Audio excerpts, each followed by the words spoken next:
Bismillahirrahmanirrahim. Assalamualaikum warahmatullahi wabarakatuh. Sahabat yang dirahmati Allah Subhanahu wa Ta'ala, semakin hari kita semakin kaget, juga ada kekhawatiran berkaitan dengan salah satu oleh-oleh dari rapat pertama Presiden Prabowo Subianto dalam mengikuti Board of Peace yang diinisiasi oleh Trump di Washington DC. Dan salah satu oleh-oleh yang dibawa adalah bahwa perdagangan antara Amerika dengan Indonesia bebas dari aturan klasifikasi halal yang telah ditetapkan oleh MUI. Jadi barang-barang yang diimpor dari Amerika Serikat masuk ke Indonesia itu klausulnya bebas dari klasifikasi halal. Artinya tidak ada ketentuan halal atau tidaknya. Hal ini semakin menjadi kekhawatiran kita, di mana Indonesia mayoritas Muslim. Jika barang-barang itu yang masuk adalah impor makanan, terutama daging hewan ternak, maka sangat mengkhawatirkan sekali. Untuk itu, sebagai sikap kehati-hatian kita sebagai Muslim, maka hendaknya kita mengikuti arahan Allah. Surah Al-An'am ayat 121, Allah berfirman, "Wala ta'kulu mimma lam yudkarismullahi alaihi." Janganlah engkau memakan hewan binatang ternak yang disembelih tapi tanpa menyebut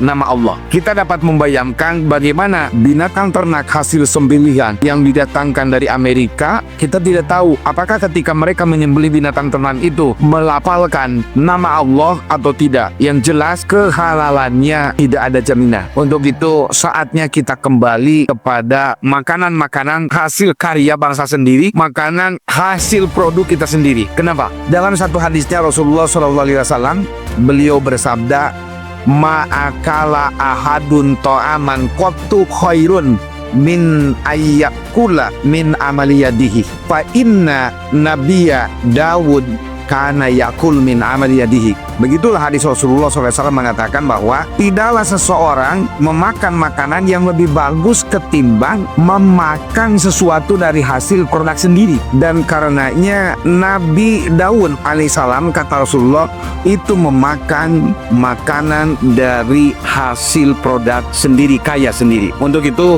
hari ini sudah begitu nyata tanda-tanda Dajjal akhir zaman, di mana barang-barang yang masuk ke Indonesia dari hasil kesepakatan perdagangan Indonesia dengan Donald Trump itu tidak ada sertifikasi halal. Dan ini sangat mengkhawatirkan kita sebagai manusia Muslim, sebagai orang beriman. Untuk itu mari kita galakkan produk pertanian dengan organik yang jauh dari nilai-nilai kimiawi, dan kita berupaya untuk menjauhkan produk-produk makanan yang diimpor dari barat atau dari negeri-negeri non-muslim, karena arahan Allah surah Al-An'am ayat 121 untuk menjaga keimanan kita, menjaga kesehatan fisik kita, dan menjauhkan dari konsumsi makanan yang tidak halal. Demikian, Assalamualaikum warahmatullahi wabarakatuh.